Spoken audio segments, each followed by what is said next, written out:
My sister demanded I donate my cornea to her daughter because she's a model who needs her eyes for her career, while I'm just a programmer who stares at screens.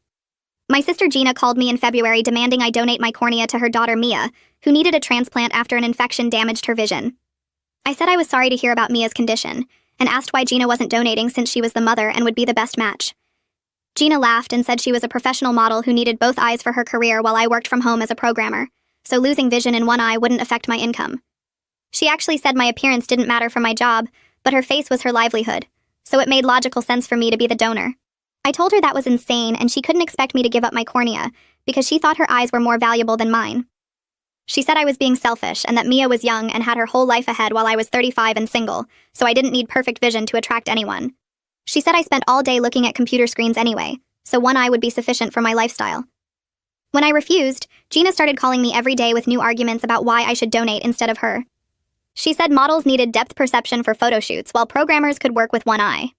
She said she had contracts that specified she maintain her appearance while I had no such obligations. She said her husband would leave her if she had any facial surgeries, but I had nobody to impress.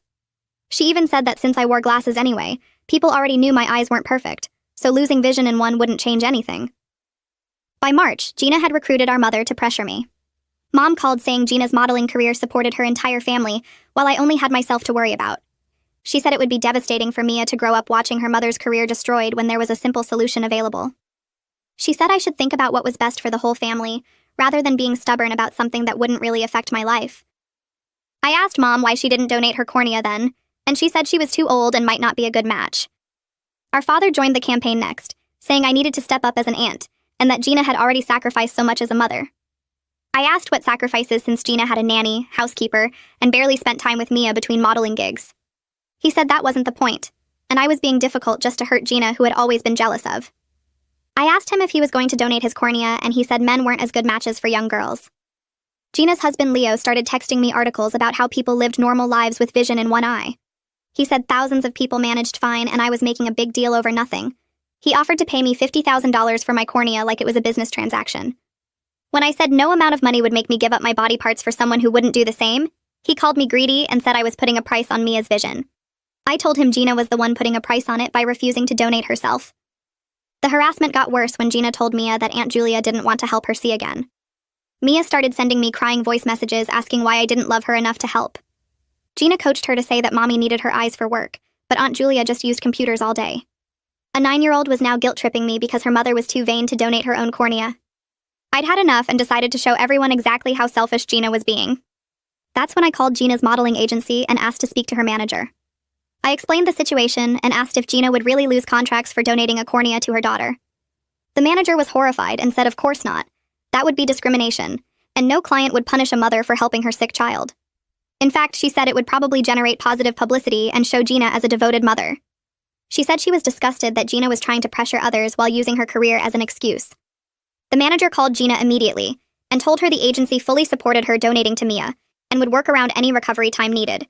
She also said she was disappointed that Gina had lied about career consequences to avoid helping her own daughter. Gina called me screaming that I'd ruined everything. I hung up on Gina and sat in stunned silence for several minutes.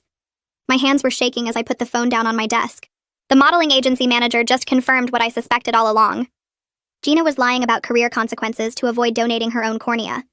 Now she was mad at me for exposing her selfishness instead of being ashamed of her own behavior.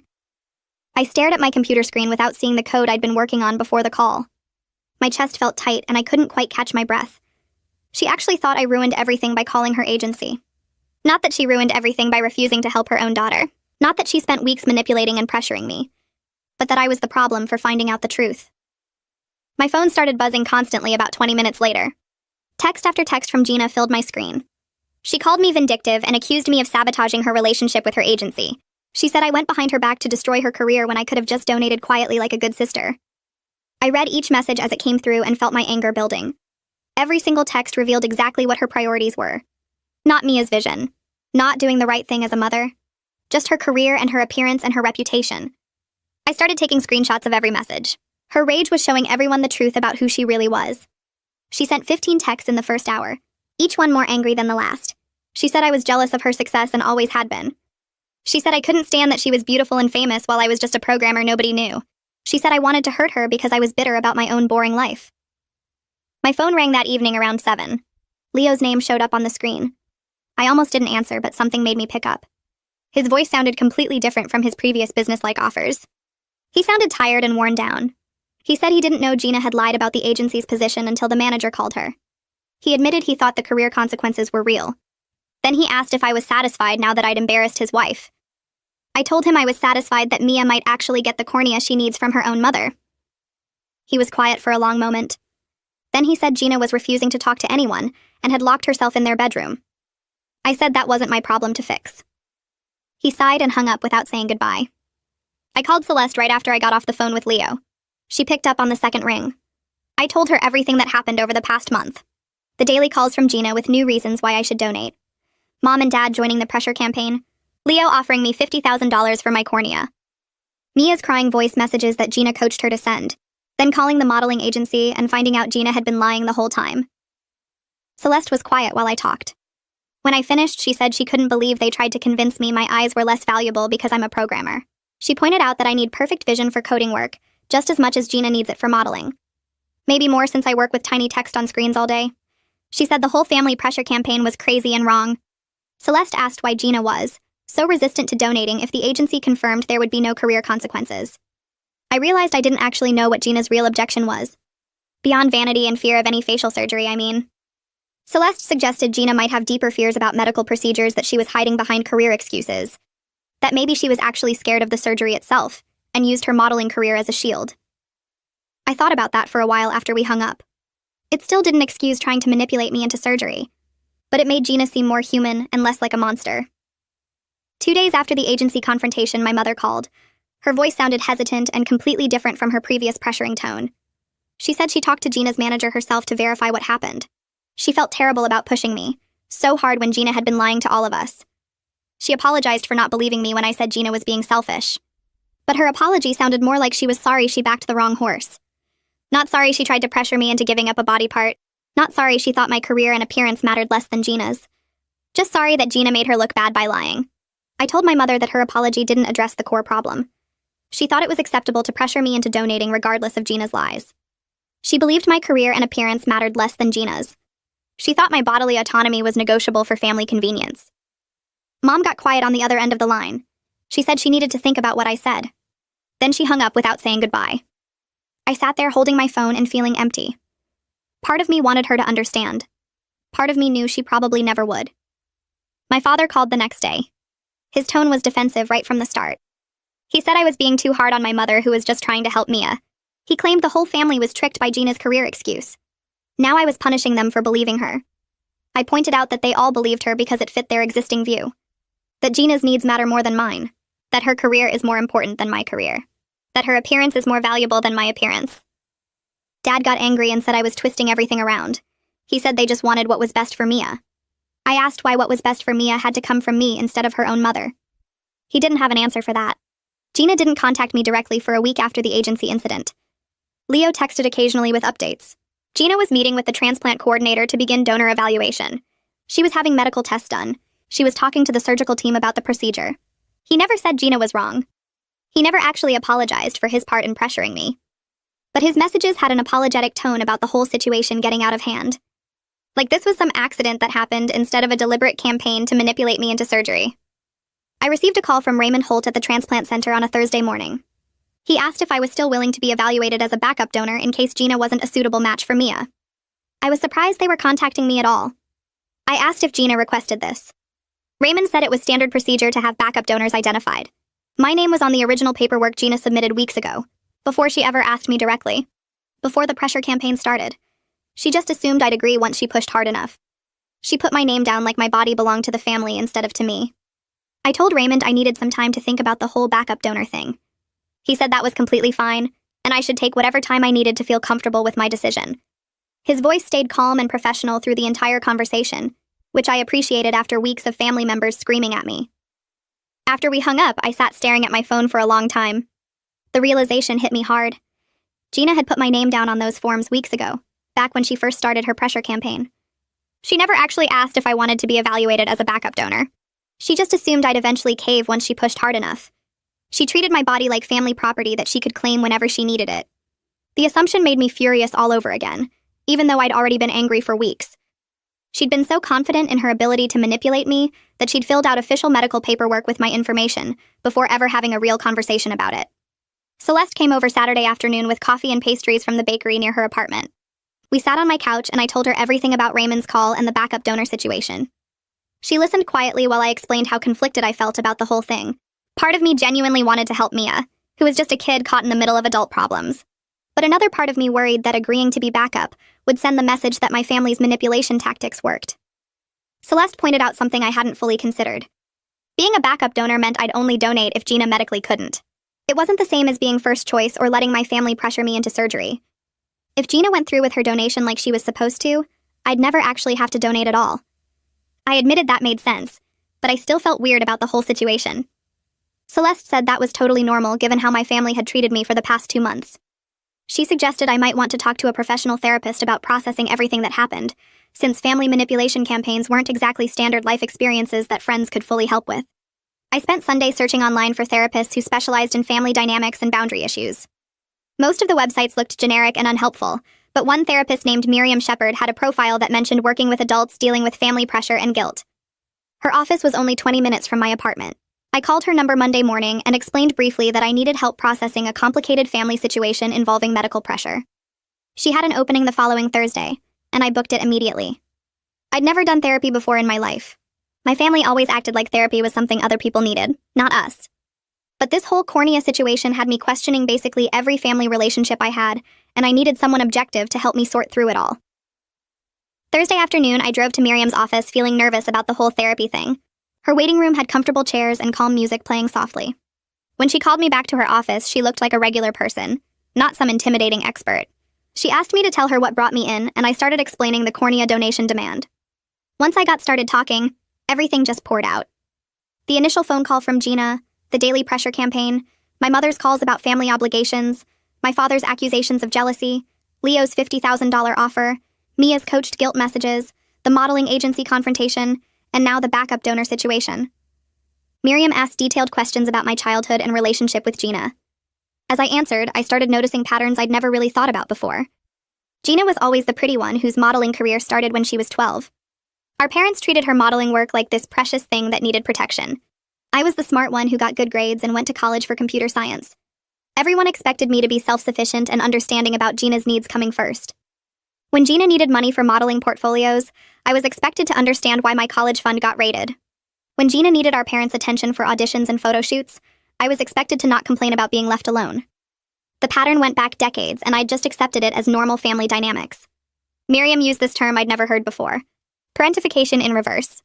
Usually, parentification means older kids have to take care of younger siblings like a parent would. But in my family, I was expected to sacrifice for my younger sister, because her needs got framed as more important than mine. My role was to be the responsible one who didn't need anything, while Gina got to be the special one who needed everything. Miriam said my instinct to refuse the donation demand was actually healthy self-preservation, not selfishness like my family claimed. She explained that I'd spent my whole life accepting that my needs mattered less than Gina's needs, and finally saying no was me starting to value myself properly. I actually started crying in her office, which surprised me. I hadn't cried through this whole situation despite all the pressure and manipulation. But sitting there hearing someone validate that my feelings were reasonable and my boundaries were healthy just broke something open. I realized I'd spent 35 years believing that being a good sister and daughter meant making myself smaller so Gina could be bigger. Miriam handed me tissues and said we had a lot to work through, but she was glad I came in. We scheduled another appointment for the following week. 2 weeks after the modeling agency confrontation, Leo started texting me updates about Gina's medical evaluation at the transplant center. He said the testing was taking all day and involved multiple scans and procedures. Gina was apparently anxious about all the medical stuff and kept asking how much longer everything would take. His messages had this tone like he expected me to respond with sympathy or encouragement. I read each text and then put my phone down without replying. I wasn't ready to provide emotional support to someone who'd spent a month trying to manipulate me into surgery. Gina made her choice to donate, and now she had to deal with the medical process that came with it. My sympathy reserves were completely empty after everything she'd put me through. Leo sent one more text that evening saying Gina was done with testing and exhausted. I still didn't respond. He could comfort his own wife about the consequences of her own decisions. Raymond called me on Tuesday morning with news about Gina's evaluation results. His voice had a different quality than our previous conversation, more careful somehow. He explained that Gina's testing revealed she had early-stage keratoconus in her other eye. I had to ask what that meant since I didn't know much about eye conditions. He said keratoconus was a condition where the cornea gradually thins and bulges outward. Gina's case was early stage and mild, but it made her a less ideal donor than they initially expected. She could still donate to Mia, but there was slightly higher risk of complications during and after the surgery.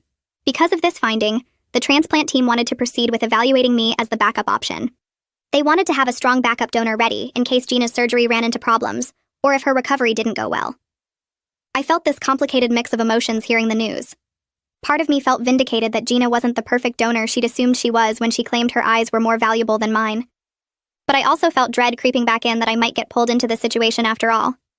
I'd worked so hard to maintain my boundaries, and now there was a real medical reason I might need to donate.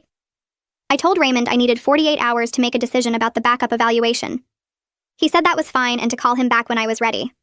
As soon as we hung up, I called Miriam's office and asked if she had any emergency phone session availability. Her receptionist said Miriam could do a phone call that afternoon.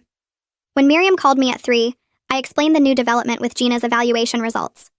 She asked how I felt about potentially being needed as backup donor, now that there was a medical reason rather than just family pressure. I admitted I felt confused and guilty. Miriam helped me work through separating Mia's legitimate medical needs from my family's manipulation tactics over the past months. She pointed out that I could choose to help Mia without accepting my family's story that I was obligated to be first-choice donor.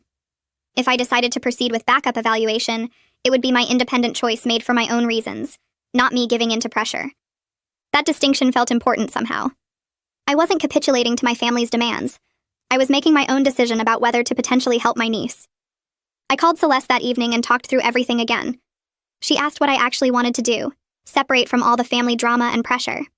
When I really thought about it, I realized I did want to help Mia if Gina genuinely couldn't donate safely. Mia was innocent in all this and deserved to have her vision restored. But I needed to do it on my own terms, not because my family bullied me into it. Celeste said that sounded like a healthy decision, and asked what my terms would be. I thought about it for a while. I wanted it clear that I was doing this for Mia specifically, not because I accepted my family's belief that my body parts were negotiable. I wanted everyone to understand that if I ended up donating, it was my choice and not me finally doing what I should have done from the start. Celeste said those seemed like reasonable boundaries to maintain. She pointed out that I'd already proven I could stand up to family pressure by refusing for 2 months. Agreeing to backup evaluation now didn't erase that boundary setting or make it meaningless. I called Raymond back Wednesday morning and told him I'd proceed with backup donor evaluation. But I stated clearly that I was doing this for Mia, not because my family pressured me into it. I also said that if I did end up needing to donate, it would be my choice, and I wouldn't tolerate anyone framing it as me finally coming around or doing what I should have done initially. Raymond said he understood completely and would note my concerns in the file. He scheduled my evaluation appointments for the following week and sent me information about what to expect during the testing process. After we hung up, I felt oddly calm about the decision. I'd made my choice based on my own values and reasoning, not family pressure. That felt different somehow than everything that came before. My mother called that evening. Her voice sounded relieved when I answered. She said Leo told her I'd agreed to backup donor evaluation, and she wanted to thank me for being reasonable. I cut her off before she could continue with that narrative. I explained firmly that I wasn't being reasonable or coming around to their way of thinking. I was making an independent choice to potentially help my niece, which was completely different from giving in to family pressure. I told her that if I ended up donating, it would be because I chose to help Mia, not because the family manipulation campaign finally worked. My mother got quiet on the other end of the line. She said in a small voice that she understood the difference I was making. She sounded hurt, but also like maybe she actually did understand this time. She said she was glad I was willing to be evaluated as backup, and that she hoped Gina's donation would go smoothly so I wouldn't need to. We hung up without the usual family pleasantries, and I sat there feeling tired but also stronger somehow. I'd maintained my boundaries even while agreeing to help. That felt like progress. I walked into the medical center the following week and checked in at the front desk.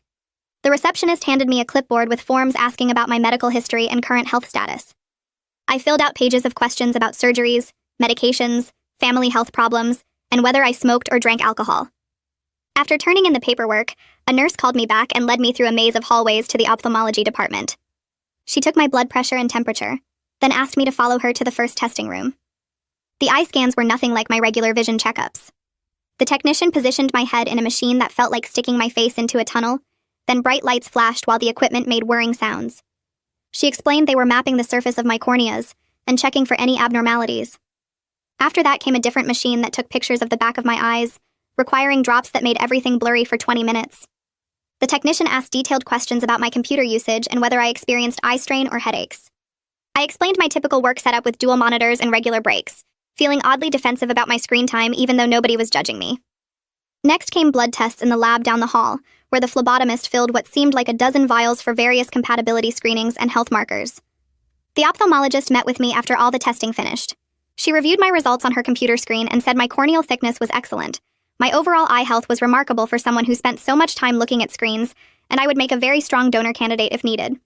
She emphasized the if part, explaining that Gina was still the primary donor and my role was purely backup. Hearing her describe my eyes as excellent made me feel strange, like I was validated in some weird way after weeks of my family implying my vision was less important than Gina's. The doctor went through potential risks if I did end up donating, including infection, vision changes, and the small chance of complications during healing. She stressed that cornea donation was generally safe, but I needed to understand what I was agreeing to. I signed consent forms acknowledging I understood the risks, and left the medical center feeling exhausted from hours of testing. The next week I had another appointment for additional blood work and a consultation with the surgical team. I checked in at the front desk and sat in the waiting room flipping through a magazine about eye health. When I looked up, Gina was walking through the entrance with Leo right behind her. Our eyes met across the room and she immediately looked down at her phone, her face going tight. Leo noticed me and gave an awkward little nod, like he wanted to acknowledge me, but wasn't sure if that was allowed. Neither of them came over to say hello or ask how my evaluation went. Gina found seats on the opposite side of the waiting room and sat with her back partially turned toward me. Leo kept glancing over like he might approach, but Gina grabbed his arm and whispered something that made him stay put. I could feel the tension radiating across the room, other patients probably wondering what the drama was between us. When the nurse called my name, I stood up and walked past them to the hallway. Gina kept her eyes fixed on her phone screen and Leo gave another uncomfortable nod. I followed the nurse to my appointment without saying anything to either of them, leaving them sitting in that awful silence. Raymond called me at work the following week. His voice was professional, but warm as he went through my test results. He explained that my corneal thickness measurements were in the ideal range, my eye health was excellent, and all my blood work came back perfect for transplant compatibility. He said I was actually a better match for Mia than Gina was due to my overall eye health and the absence of any early markers for corneal problems. But he quickly added that Gina remained an acceptable donor, and the medical team was moving forward with her as planned. The final decision about which donor to use would be made by the family and medical team together, considering both medical factors and family preferences. He asked if I had any questions about the results or the potential procedure. I asked what made me a better match than Gina, and he explained that my corneas were slightly thicker and healthier, which generally led to better outcomes. He emphasized that Gina could absolutely donate successfully, but if we were comparing the two options purely on medical grounds, I would be the preferred choice. After we hung up, I sat at my desk staring at my computer screen without seeing the code in front of me. 2 days later, my phone rang with Gina's number. I almost didn't answer, but curiosity won out. Her voice came through tight and angry before I even finished saying hello.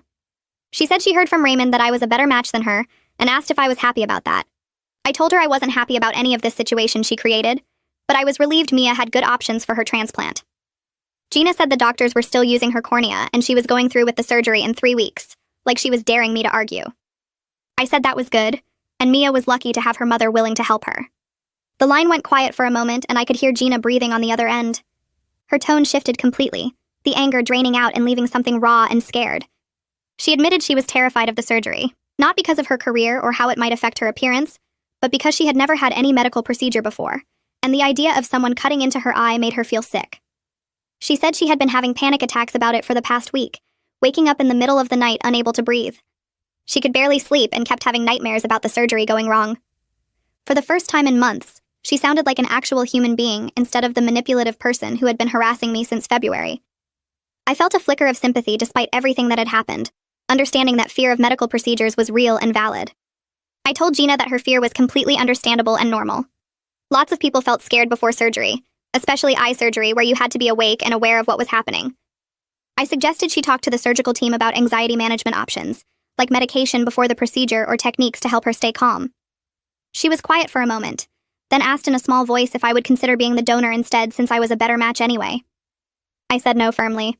She made this choice when she refused to donate initially, and spent weeks trying to manipulate me into surgery instead. Now she needed to follow through with the consequences of her decisions. I wasn't going to rescue her from a situation she created just because she was scared. Her fear was real, but it didn't change what she had done or obligate me to undergo surgery in her place. Gina's voice went hard again. She said I was punishing her by making her go through with surgery when there was a better option available. She accused me of being vindictive and using this situation to get back at her for everything that happened. I explained slowly that I wasn't making her do anything. She was Mia's mother, and she created this entire situation by prioritizing her vanity over her daughter's medical needs. The doctor said she could donate successfully, so she was going to donate. Her being scared now didn't erase the weeks of harassment and manipulation. The phone went dead as she hung up on me. I set my phone down on the kitchen counter and felt completely drained, like the conversation had sucked all the energy out of my body. My father called the next day. His voice had that tone he used when he was about to lecture me about family responsibility. He said Gina was having a breakdown about the upcoming surgery, and I needed to step up and donate instead. He went through the same arguments from weeks ago about me being single with no one to impress, and my career not depending on my appearance. He said programmers didn't need perfect vision the way models did, and losing sight in one eye wouldn't really affect my lifestyle. I cut him off and told him those arguments were offensive the first time he made them, and repeating them now didn't make them more valid. My body wasn't negotiable just because I was single or worked from home. I pointed out to my father that Gina spent weeks claiming the surgery would destroy her modeling career, but now that the agency confirmed that was a lie, she switched to claiming she was too scared to go through with it. I said her fear was real, and I understood being scared of medical procedures. But her fear didn't obligate me to undergo surgery instead. She was Mia's mother, and mothers sometimes had to do scary things for their children. He said I was being cold-hearted and cruel, that I had changed since all this started. I asked him what he meant by changed, and he said I used to be understanding and willing to help family. Now I was putting my own comfort ahead of my niece's needs and my sister's well-being. I told him I was putting my bodily autonomy ahead of my family's desire to pressure me into surgery, which was completely different. We argued back and forth until he finally hung up in frustration. I called Miriam and got an appointment for later that week. Sitting in her office, I told her about my father's accusation that I had changed. She asked what I thought about that, and I admitted part of me worried he was right. Maybe I was being cold-hearted by refusing to help when I was the better donor option. Miriam leaned forward and said something that made everything click into place. She pointed out that I hadn't changed at all. I had just stopped automatically prioritizing everyone else's comfort over my own well-being. My family was uncomfortable with this boundary setting because it disrupted their established dynamic where Gina's needs always came first. They interpreted my self-protection as me being difficult or cold because they were used to me accommodating whatever they wanted. She said my family's discomfort with my boundaries didn't mean the boundaries were wrong. It meant the old dynamic was unhealthy, and they didn't like having to adjust. I sat there processing her words and realized she was completely right. Maintaining these boundaries would mean accepting that some family relationships might not recover, at least not in their old form. My father might always see me as the difficult daughter who refused to help. Gina might never forgive me for not rescuing her from her own choices, but protecting myself was worth that cost. A week before Gina's scheduled surgery, my phone buzzed with a text from Leo asking if we could meet for coffee. I stared at the message for several minutes, unsure if I wanted to sit down with someone who'd tried to buy my cornea like a used car part. But something in his tone felt different from the aggressive texts he'd sent weeks ago, so I agreed to meet at a coffee shop halfway between our neighborhoods. When I walked in and spotted him at a corner table, I barely recognized him. Leo looked like he hadn't slept properly in days, with dark circles under his eyes and his usually neat hair sticking up in odd directions. He stood when he saw me and gave a tired smile that didn't reach his eyes. We ordered our drinks and sat in awkward silence for a moment before he started talking. He admitted the past 2 months had been absolute hell in their household. Gina's anxiety about the upcoming surgery had spiraled completely out of control, and Mia kept asking questions neither of them knew how to answer without making things worse. The 9-year-old couldn't understand why all the grown-ups were fighting when everyone supposedly wanted to help her see better. Leo rubbed his face with both hands and said he was exhausted from managing Gina's panic attacks while trying to keep Mia from feeling responsible for the family conflict. Then he did something I didn't expect. He apologized directly for his role in pressuring me, specifically mentioning the $50,000 offer. He said he'd been thinking like a problem solver, trying to find a solution everyone could accept, treating the whole situation like a business negotiation where money could fix anything. He looked genuinely uncomfortable as he admitted he'd been completely wrong to turn my bodily autonomy into a business transaction. His apology felt more real than anything my parents had attempted, probably because he was taking specific accountability for specific actions instead of vague, sorry you feel that way statements. I told him I appreciated the apology, and that it meant something that he understood exactly what he'd done wrong. We sat there drinking our coffee, and I found myself curious about something that had been bothering me. I asked Leo why Gina was so resistant to the surgery beyond just general fear, since the medical risks were actually pretty minimal, and recovery was supposed to be relatively quick. He got quiet for a long moment, staring into his coffee cup like the answer might be floating in there. Then he admitted something I hadn't expected. Gina had always been scared of anything that might affect her appearance, even temporarily. Not just modeling career scared, but deep down terrified in a way he didn't fully understand. She'd built her entire identity and sense of self around being beautiful since she was a kid, starting modeling at 12 years old. The idea of facial surgery, even minor eye surgery that wouldn't leave visible scars, threatened her sense of who she was at a level he couldn't really comprehend. Leo said he'd tried to talk to her about it, but she just got defensive and insisted it was about her career, which was easier to argue about than admitting she was scared of losing the one thing she felt made her valuable. His explanation helped me understand Gina's psychology better, without excusing her behavior. I told Leo that Gina's identity issues and fears didn't justify trying to manipulate me into surgery through family pressure and coaching Mia to guilt-trip me. He nodded and said he completely agreed, that understanding where Gina was coming from didn't make what she did okay. I added that maybe this whole experience would help Gina develop a sense of self beyond her appearance, force her to realize she had value that wasn't tied to her face. Leo nodded sadly and said he hoped so, but wasn't optimistic about Gina actually learning anything from this situation.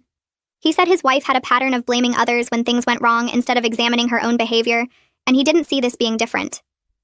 We finished our coffee and Leo thanked me for meeting him. As we left the coffee shop, I felt like I understood the whole mess better, even if I was still angry about how it had unfolded. 3 days before Gina's surgery, my mother called and invited me to family dinner at her house. I declined immediately, not ready to sit through an awkward meal with everyone pretending the past months hadn't happened. But then my mother said Mia would be there and really wanted to see me. She said my niece kept asking when Aunt Julia was coming over again. I felt trapped because I didn't want to punish Mia for her mother's behavior, so I agreed to come for Mia's sake. I knew it would be uncomfortable, but I wanted to maintain some connection with my niece through all this adult conflict. When I arrived at my parents' house that evening, the atmosphere was so tense you could practically taste it. Everyone was being overly polite and carefully avoiding any mention of corneas, surgeries, or the massive family fight that had consumed the past months. Mia ran up and hugged me as soon as I walked in, wrapping her small arms around my waist. She looked up at me with her damaged vision and asked if I was still mad at Mommy. I knelt down to her level and told her that grown-ups sometimes disagree about important things, but I loved her very much, and none of this was her fault. She seemed satisfied with that answer and pulled me toward the living room to show me a new toy. Dinner itself was painful in how fake pleasant everyone acted. My father asked about my work in this overly interested tone, like he was trying to prove he cared about my career. My mother kept offering me more food and fussing over whether I was comfortable.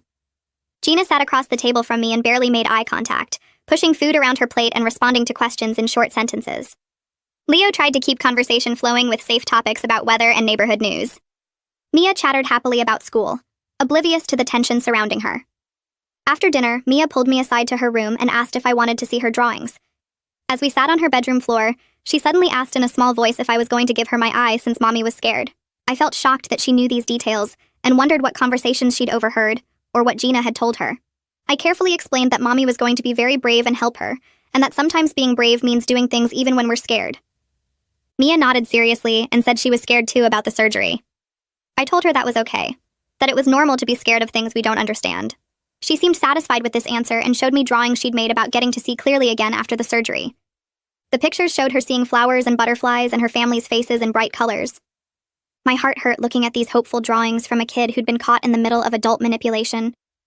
As I was leaving the family dinner, pulling on my jacket near the front door, Gina suddenly appeared and caught me before I could escape. She said she was sorry for everything that happened. Her apology came out rushed and uncomfortable, the words tumbling over each other like she'd practiced them but didn't really mean them. I could tell someone had told her she needed to apologize rather than her genuinely understanding what she'd done wrong. She kept glancing toward the living room where everyone else was, like she was performing for an audience. I thanked her for apologizing, but didn't say I forgave her, and her face tightened with clear disappointment at my response. She'd expected me to immediately accept and move on, returning to our normal family dynamic. When I didn't give her that satisfaction, she turned and walked away without another word. The day before Gina's surgery, Leo texted me that Gina was at the hospital for pre-op appointments and asked him to let me know the surgery was scheduled for tomorrow morning at 7. I appreciated the update and sent a message back saying I hoped everything went smoothly for Mia's sake. I deliberately didn't include any personal well wishes for Gina, and Leo didn't seem surprised by the omission. He just sent back a thumbs up and said he'd update me after the surgery. I tried to work the day of Gina's surgery but found myself completely unable to focus on my code. I kept checking my phone every few minutes, waiting for updates even though I'd told myself I didn't care how Gina was doing. Around noon, Leo finally texted that the surgery went well and Gina was in recovery. The transplant would happen tomorrow once they'd prepared Mia and confirmed the cornea was viable for the procedure. I felt this complicated mix of relief for Mia and weird emotions about Gina. I was glad she'd gone through with it and Mia would get the medical care she needed. But I was still angry about the months of manipulation, the family pressure campaign, the attempt to make me feel guilty for protecting my own body. Gina doing what she should have done from the beginning didn't erase all the harm she'd caused trying to avoid it. The next morning, Leo started texting me updates about Mia's transplant surgery. The first message came at 7:30 saying they'd just taken her back to the operating room, and the surgical team looked confident. I stared at my phone for a minute before responding that I hoped everything went smoothly. Another text arrived around 9 saying the procedure was progressing well, and the doctors were pleased with how the cornea looked. I tried to focus on work but kept checking my phone every few minutes. Leo sent another update at 10:30 that they were finishing up, and everything had gone perfectly according to the surgical team. I felt this wave of relief wash over me knowing Mia would finally get the vision correction she needed. The final text came just before noon confirming Mia was in recovery, and the prognosis was excellent for restored vision. She'd need weeks of recovery with special eye drops and limited activity, but the transplant had been successful. I immediately sent back a message saying I was genuinely glad she was doing well, and hoped her recovery went smoothly. Leo responded with a simple thank you and said he'd keep me posted on her progress. My mother called 3 days later with that particular tone in her voice that meant she wanted something from me. She started by asking how I was doing and making small talk about the weather, before getting to her real reason for calling. She said Gina's recovery was apparently much harder than anyone expected, with significant pain and anxiety about the healing process. She mentioned that Gina was struggling emotionally and could really use some family support right now. The implication was obvious without her directly stating it. I could hear in her voice that she expected me to volunteer to visit or at least call Gina to check on her. I took a breath and told my mother very clearly that Gina had Leo for support, plus the nanny and both her parents living nearby. I pointed out that she wasn't lacking for people to help her through recovery. My mother went quiet for a second before saying that family support was different, and Gina was having a particularly difficult time. I told her directly that I wasn't ready to provide comfort to someone who hadn't genuinely acknowledged the harm she caused over the past months. My mother sighed and said she understood but clearly didn't agree with my position. She ended the call shortly after that with an awkward goodbye. 2 weeks after both surgeries, my mother called again asking if I wanted to meet her for lunch. She specified just the two of us without other family members present. She said she'd been thinking a lot about what I said regarding her previous apology and wanted to have a real conversation about our family dynamics. I felt skeptical hearing this because my mother had never been one for deep emotional conversations about family patterns. But something in her voice sounded different this time, less defensive and more genuinely uncertain. I agreed to meet her at a restaurant near my apartment the following Saturday. The whole week leading up to lunch, I wondered if she was actually ready to acknowledge the problematic patterns, or if this was another attempt to smooth things over without real change. Saturday arrived and I got to the restaurant first, choosing a quiet table near the back. My mother walked in looking nervous and gave me a tentative smile as she sat down. We ordered food and made awkward small talk about work and weather until our meals arrived. Then my mother put down her fork and looked at me with an expression I'd rarely seen on her face. She admitted that she'd always treated Gina as more fragile and in need of protection because of her modeling career and beauty-focused identity. She said watching me stand up to the whole family had made her realize how much she'd dismissed my needs and feelings over the years.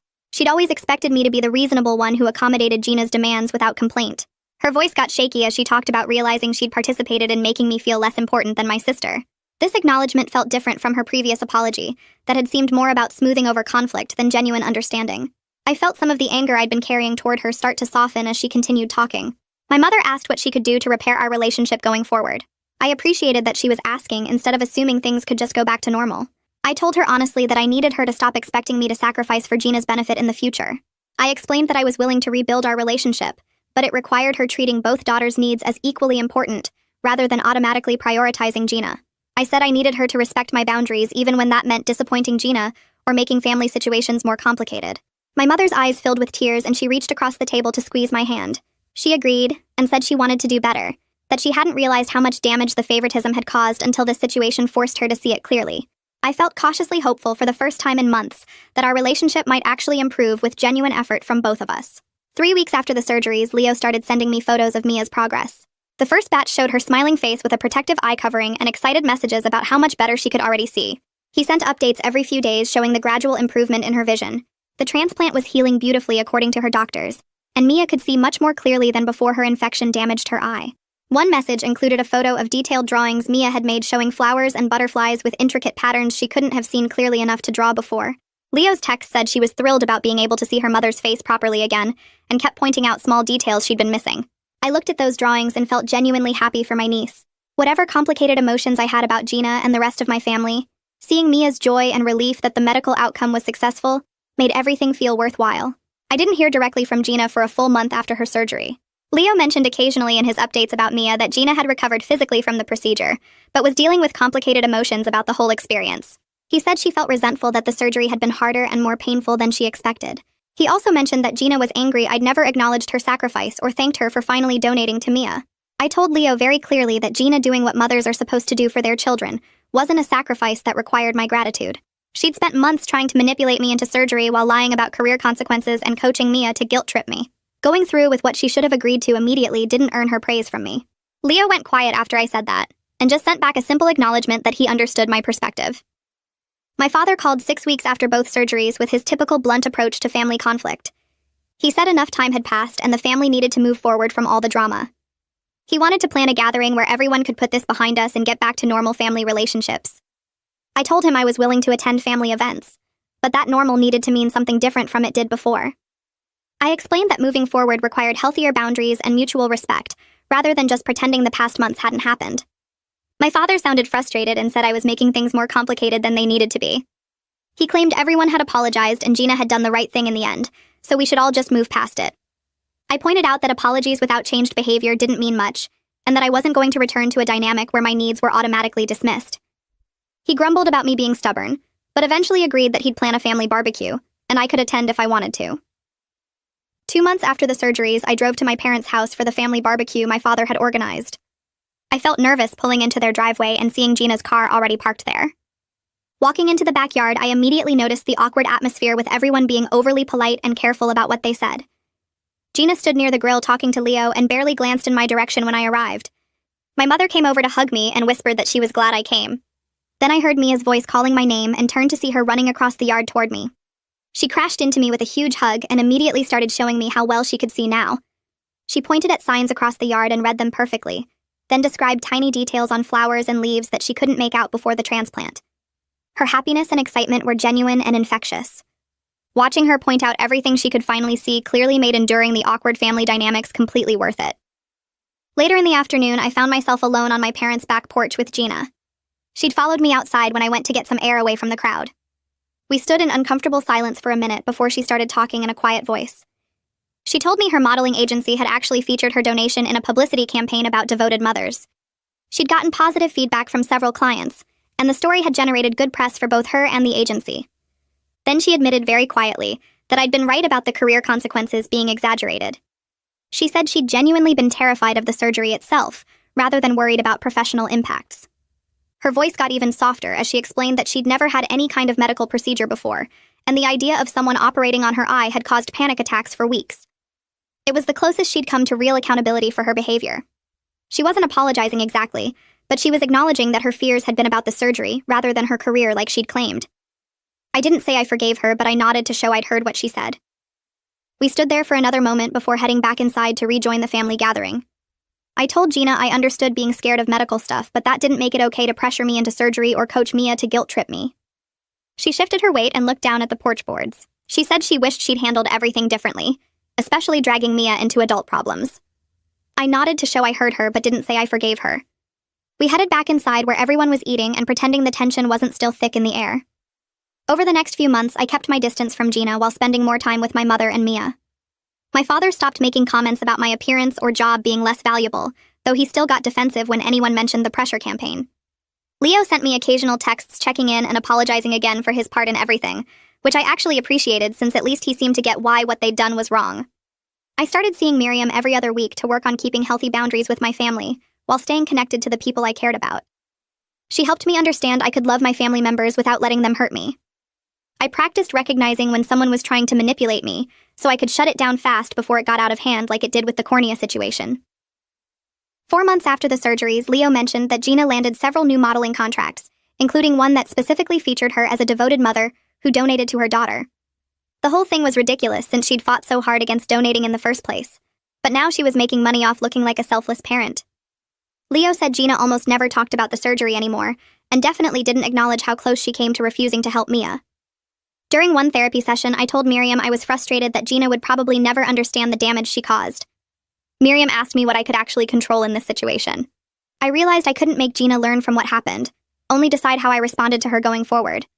I decided I was okay with keeping things distant, but civil with my sister, focusing more on my relationship with Mia, than trying to fix things with Gina.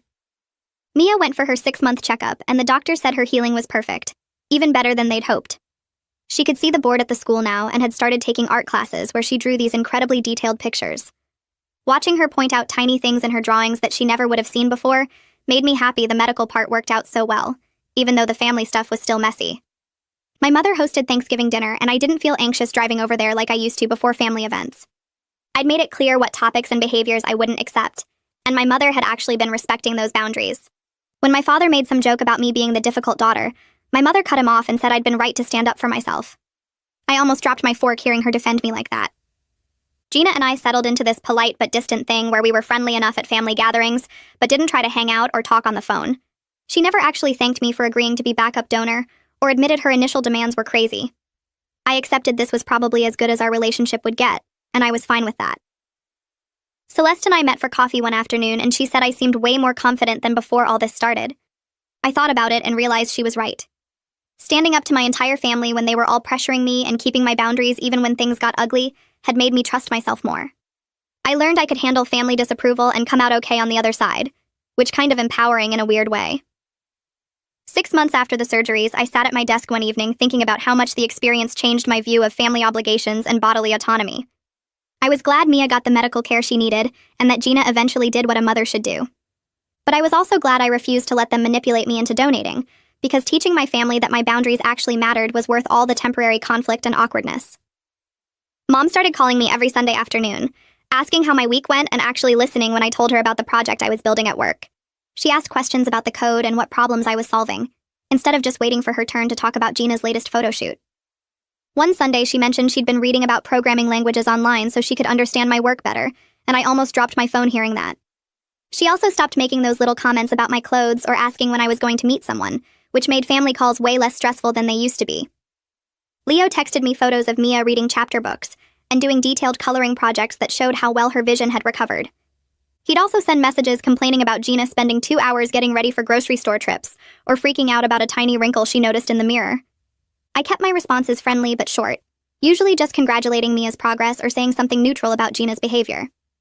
When he started asking for advice about dealing with Gina's vanity, I told him I wasn't the right person to talk to about his marriage, and he should probably find a therapist for that. He backed off after that and stuck to just sending updates about Mia, which worked better for both of us. The elementary school art show was in their cafeteria with student work covering every wall and table. Mia grabbed my hand the second I walked in and dragged me to her section, bouncing with excitement as she pointed out each drawing she'd made. She had this incredible sketch of a butterfly with tiny details in the wing patterns that she said she could never have drawn before the surgery because she couldn't see the small parts clearly enough. Gina was there with her phone out taking constant photos and videos, posting them to her social media with captions about her talented daughter. The documentation thing annoyed me because it felt like Gina was making everything about her online image, but at least she showed up and seemed genuinely interested in what Mia created. 8 months after Gina first demanded my cornea, Dad called and asked if he could take me to lunch. We met at this diner near my apartment, and he spent the first 10 minutes making awkward small talk about the weather and traffic. Then he put down his menu and said he owed me a real apology for how he acted during the whole transplant situation. He admitted he was wrong to say my career didn't matter as much as Gina's, and that my appearance was less important because I worked from home. He said he'd been thinking about how he always expected me to be the easy daughter who didn't need attention, while Gina got special treatment because she seemed more fragile. He told me he was proud of how I stood up for myself even when the whole family was against me, and that took real strength he didn't appreciate at the time. His voice cracked a little when he said it, and I could tell he actually meant it, so I told him I accepted his apology and wanted to move forward with a better relationship. Gina landed several new modeling contracts over the next few months, and her agent made her donation story part of her professional brand. She did interviews for parenting magazines talking about the sacrifice mothers make for their children and how donating her cornea was the most important thing she'd ever done. I saw the articles online and found the whole thing pretty ridiculous considering how hard she fought against donating in the first place, but the positive publicity made her nicer at family gatherings. She smiled more and didn't make as many cutting remarks about other people, probably because she was riding high on all the attention and praise. I never pointed out how fake the devoted mother image was compared to her actual behavior during those months of pressure and manipulation. Sitting at my desk one evening working on a debugging problem, I realized I didn't feel that burning anger anymore when I thought about February and March. The whole experience sucked and my family's behavior was wrong, but I learned important stuff about setting boundaries and trusting my own judgment even when everyone else disagreed. I was way more confident now in my decisions and less likely to second-guess myself when someone tried to pressure me into something I didn't want to do. The therapy sessions with Miriam taught me how to recognize manipulation tactics early and shut them down before they got out of control. I could actually feel grateful for what I learned without pretending the situation itself was okay, or that my family handled things well. We had dinner at Mom's house a few weeks later with the whole family there, including Gina, Leo, and Mia. Halfway through the meal, Mia looked at me across the table and asked why I didn't give her my eye like Mommy did. The table got quiet and everyone stopped eating to see how I'd answer.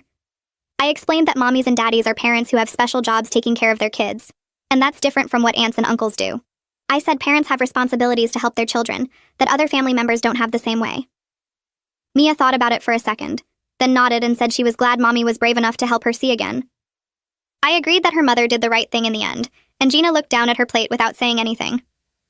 December rolled around and I spent New Year's Eve at Celeste's apartment looking back on how much changed since February.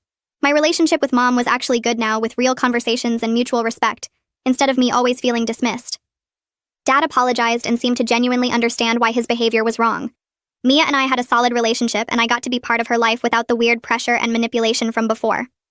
Gina and I would probably never be close sisters who called each other for advice or hung out by choice, but we could be in the same room without tension, and that felt like enough. I protected my right to make decisions about my own body, made sure Mia got the medical care she needed from the right person, and taught my family that I had limits they needed to respect. Standing up for myself when everyone was against me turned out to be one of the best things I ever did, even though it was terrifying at the time.